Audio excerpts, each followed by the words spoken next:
on today's episode, we're going to dive into, this is actually part 2. Last episode, we started talking about emotional intelligence and the fact that emotional intelligence is one of the most important things for us as leaders. But today, some tips to build our own personal and social competency. A reminder that 58% of performance is tied to emotional intelligence. Employees that are engaged, that have a positive employee experience, that are part of a meaningful work culture that they are co-creating with their team and with their people, are 2 to 5 times more likely to hit their targets. What they're looking for is a more meaningful work culture. We're going to dive into a few best practices for leaders and cultures on how do we begin to develop that kind of a personal and social awareness.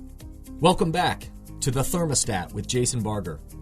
If you're currently on a commute, a walk, or just a micro break in your day, glad you're making time to step back, to think, and to reflect on the next steps on your journey. I've never been more convinced. The best leaders and team cultures in the world are the ones that make time to step back and calibrate their thermostat. I hope today's conversation leaves you feeling grounded and inspired. Now let's dive into today's topic to engage our minds and hearts in order to authentically lead and create compelling cultures wherever we are in the world.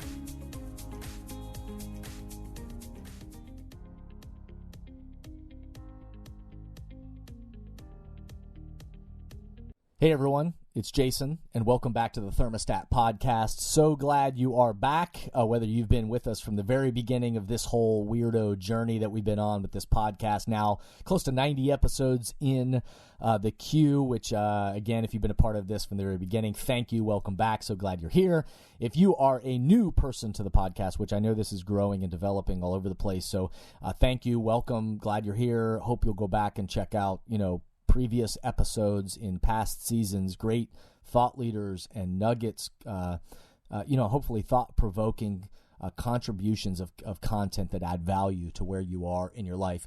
It's my hope and my goal with this podcast every single time that I want this to be a place for you, a space in your life, in your day, in your week, hopefully a sacred habit for you that we can all be a part of stepping back and creating a positive spot for you to think, to reflect, and then think about the person that you want to be, to kind of recalibrate your own thermostat and think about the response that you're putting out into the world and with the people around you, and certainly whatever your mission is and goals and objectives that you have on the path ahead. So I'm more convinced of this than ever, that authentic leadership, and I'm convinced of this because of my own experience, my own observations with teams and organizations around the globe, with everything that's been happening in the world, and then certainly study, research. Right now, we are thirsty for this stuff.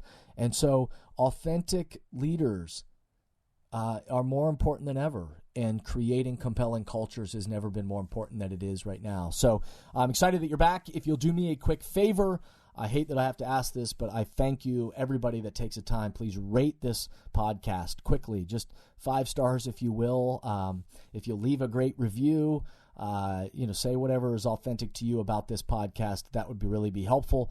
That's the way the algorithms recognize it and help amplify and spread these messages further in the world. So thank you for taking the time to do that so that other people can find it and these messages can reach further and impact more people. And then lastly, anybody that takes the time to just, share it with people in your life, share it and say, hey, this is something you ought to listen to and be a part of. Those are the ways in which this gets amplified around the world. So far this season, we've been talking about this idea of navigating the future of work. Again, you can go back and listen to past episodes to define what we mean by that.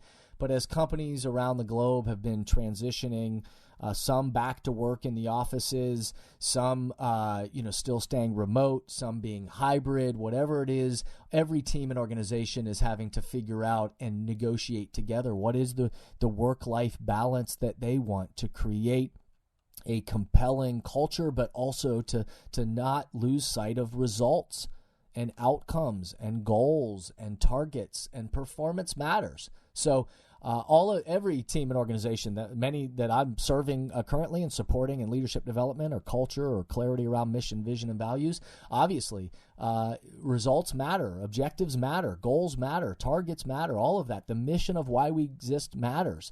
But trying to figure out what's the most effective a way to care for people, to build meaningful cultures, and to care for work-life balance so that we can be better at what we do.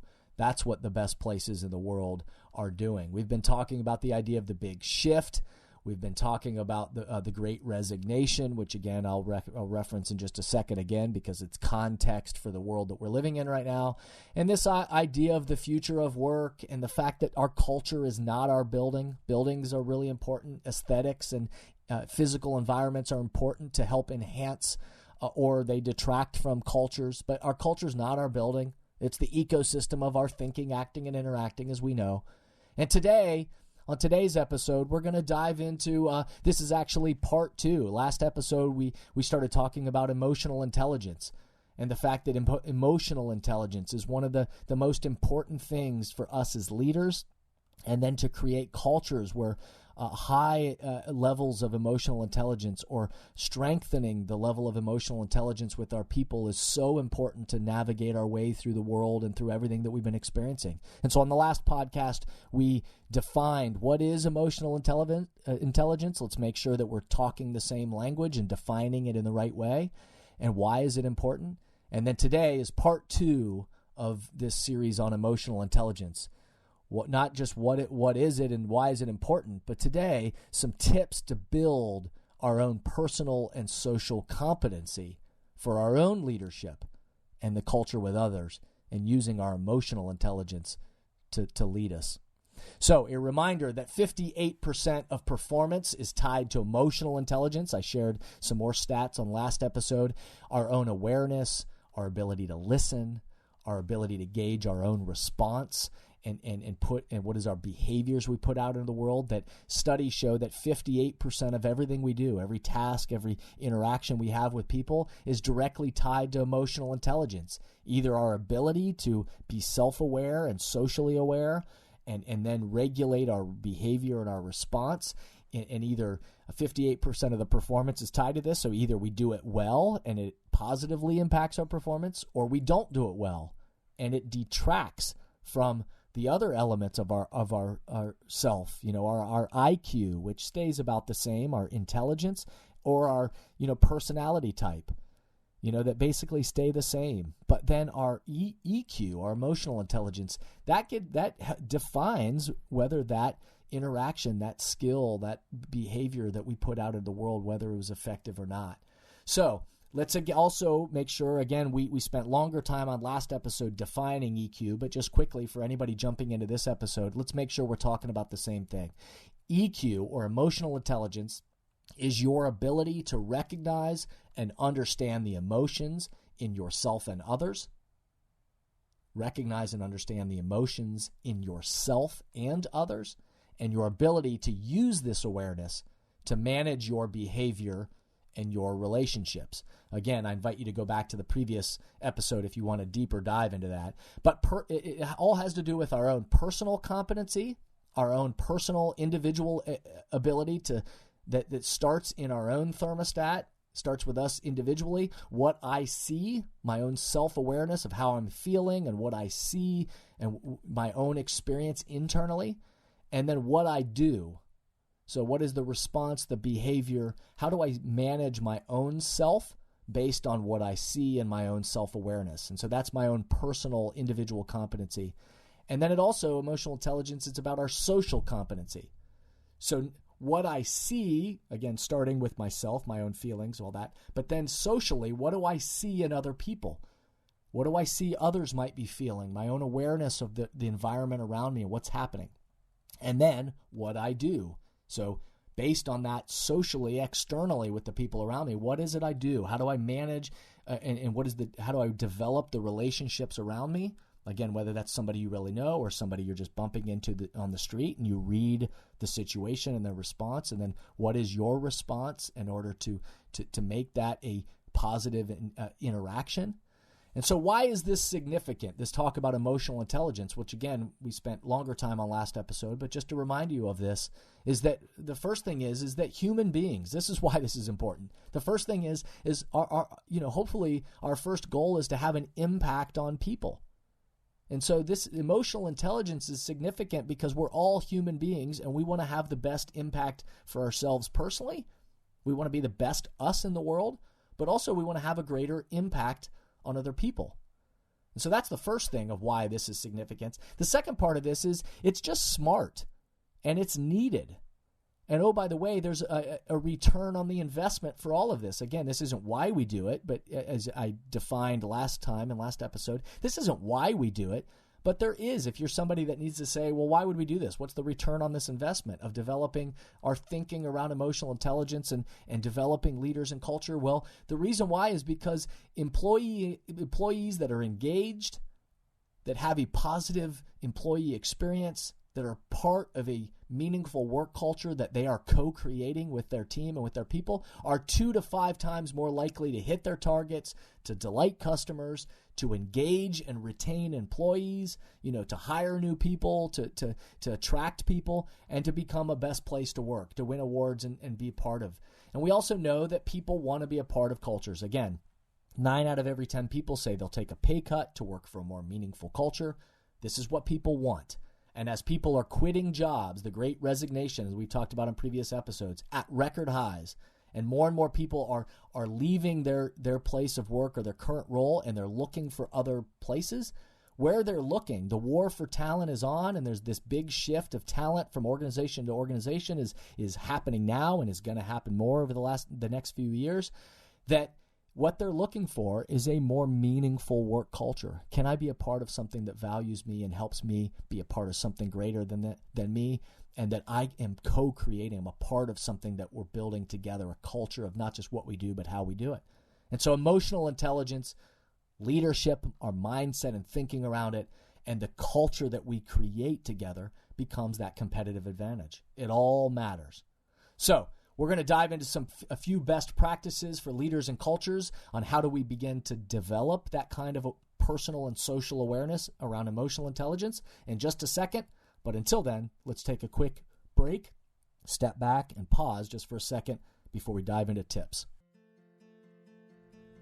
Many teams and organizations right now are realizing they need to do both. They need to engage the minds and hearts of their people in person, bring people back together in person, and continue to engage the minds and hearts of their people virtually.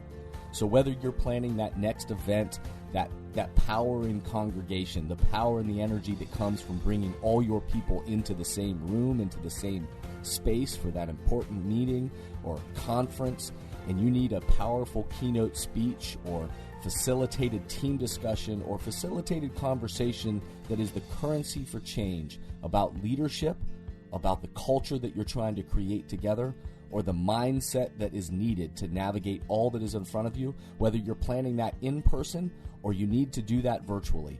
I hope that we can be a resource to you and support you in that effort. If so, contact us at jasonvbarger.com, at jasonvbarger.com, if we can partner with you to help engage the minds and hearts of your people in these important times. Okay. I want to follow up with a few best practices for leaders and cultures who are in the process right now of trying to strengthen their own emotional intelligence. So what are some tips and best practices? What are some of the best leaders, teams, and organizations doing right now? These aren't the only things they're doing, but a couple of quick tips on this podcast of what are some things we need to be thinking about in order to strengthen or improve or raise the bar on our own emotional intelligence as an individual, and then certainly that within our teams or our entire organizations. The first thing is if emotional intelligence begins with awareness, that means we need to then build our own awareness. So again, build our awareness of ourself and also build our awareness of other people. And so the best places right now, and always have been, are the ones that also are investing in how do we become more aware of ourselves and others. And so I know with many of the teams and organizations that I serve, and I'm helping to support their own leadership development, their own growth around emotional intelligence, help them be proactive about all being aligned on the culture they're trying to create for the future. That part of that is we need to build our own awareness as an individual, but then collectively as a group. And so there's all kinds of assessments out there, many of which are great. I use StrengthsFinder a lot with a lot of the teams that I work with, because I know I think it's a great assessment to very quickly be able to wrap your head around, provide powerful language that helps us connect to behaviors and helps us better understand and be more aware of why maybe we respond in a certain way and why we come to the table or every situation with a particular mindset that's based on our strengths, not our weaknesses, but the things that we do really well. And so things like StrengthsFinder to become more aware of our own self, but then also to become aware of other people. There are all kinds of other assessments that I use and others use to help people become more aware of their self and others. But also we do 360 kind of awareness exercises so that we can get a better understanding and appreciation and awareness of, again, how do we see ourselves? What is our personal assessment of ourselves and how we're feeling and what our strengths are and where our opportunities are maybe for growth? And then how do other people also see that? Because when we begin to help ourselves and the people around us on our teams better understand our own strengths, our own perceptions, the current behaviors that we're experiencing, and then also to begin to also, make sure that we are thinking about then understanding the strengths and behaviors and ways of thinking that of our teammates. We need to also be socially aware. So not only our own personal competency, but socially aware of the strengths, the behaviors, and the ways of thinking of externally, the teammates around us, let alone the clients and customers and people we serve. So we need to build that kind of awareness with ourselves and others. And so a few tips and practices are that if you aren't currently doing that, I would encourage you to do that and or get some support, get some help for people that can help facilitate this and help you build your own individual and or team awareness around what you're feeling, what your strengths are, what behaviors that you're currently experiencing, and then what is it you want more of.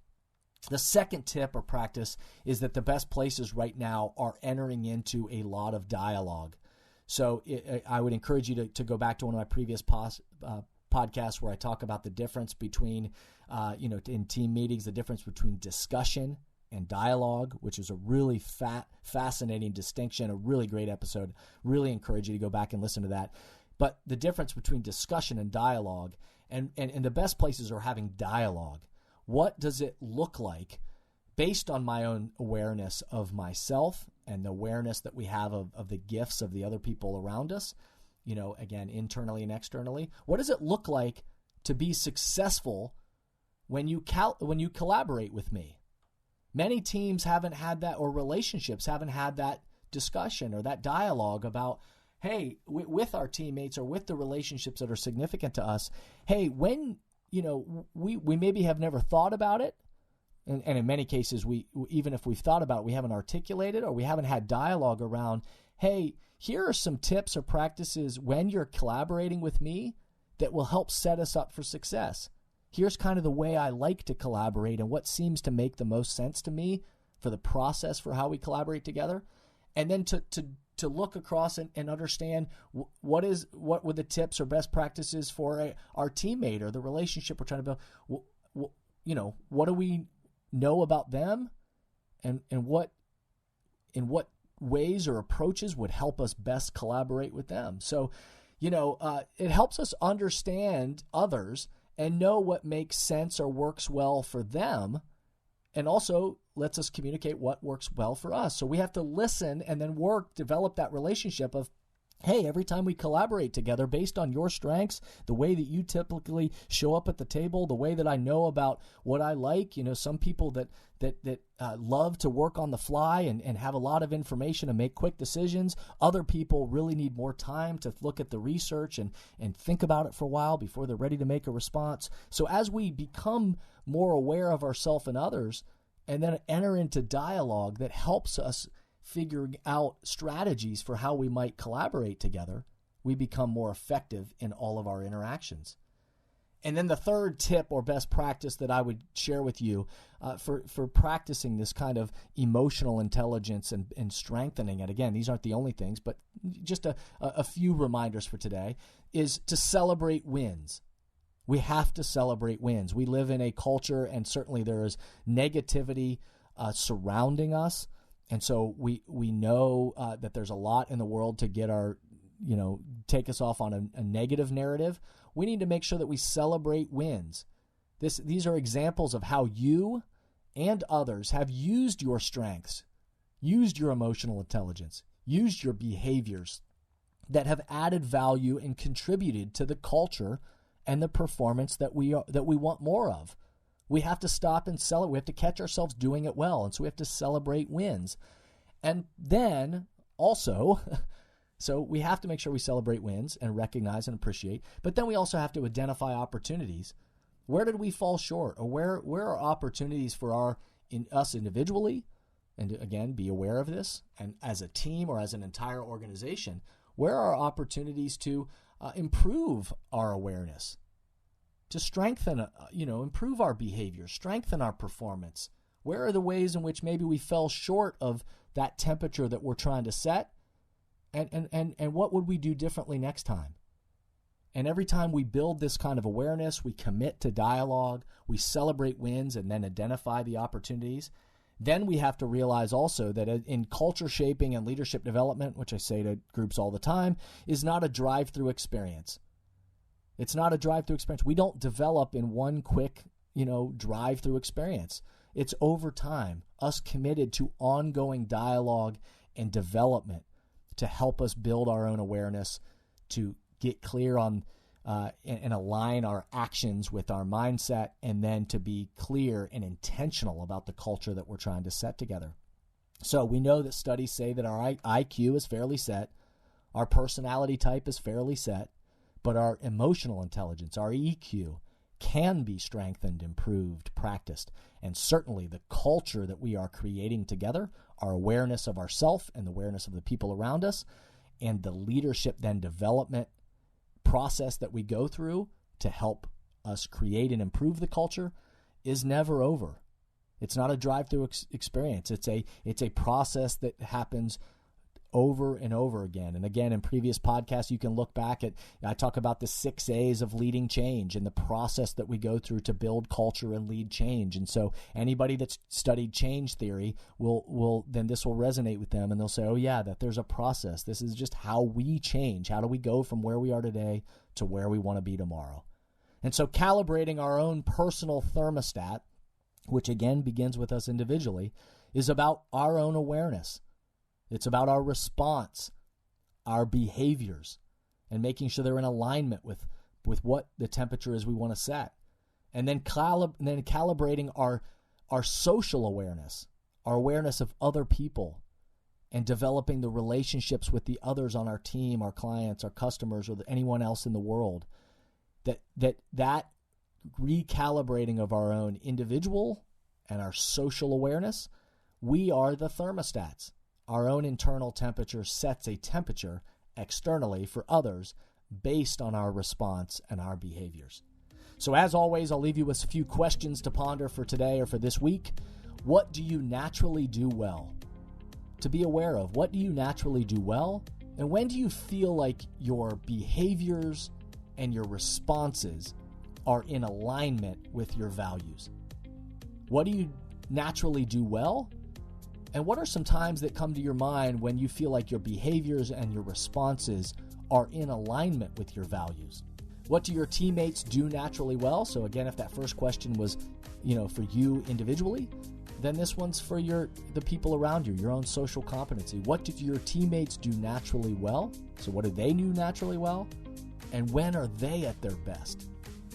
And to stop and step back and think about, what do your teammates do naturally well, and when are they at their best? And what are you doing together to build your awareness and your proactive response together? I hope you'll keep tuning in. We'll be back together again next week. Another episode coming at you, so I appreciate you. I hope you'll continue to listen in. This is not a drive-through experience. Developing ourselves as leaders and culture and our own emotional intelligence is not a drive-through experience. So I'll see you next week. I hope you'll join into the next episode. Remember, the best leaders, teams, and cultures on the planet are stimulating progress by recalibrating their thermostat together. Thank you for listening to today's podcast, and I hope the messages and questions stimulate positive change along your path. As always, if these messages resonate with you and add value to your life, I hope you'll help amplify them throughout the world. Please rate, comment, and share on whatever podcast or social media platform you're using. And share this podcast with the people in your life or work who should be part of these conversations. That way, this spirit does, in fact, spread. If these messages or developing leaders and culture would be helpful to your organization, or you have a question or comment about this podcast, please contact us at jasonvbarger.com. And remember, we all are ambassadors for the culture we want to create in our life and work. We have to own the vision we want to be a part of. The future of leadership is you, is me, is us. Be a thermostat.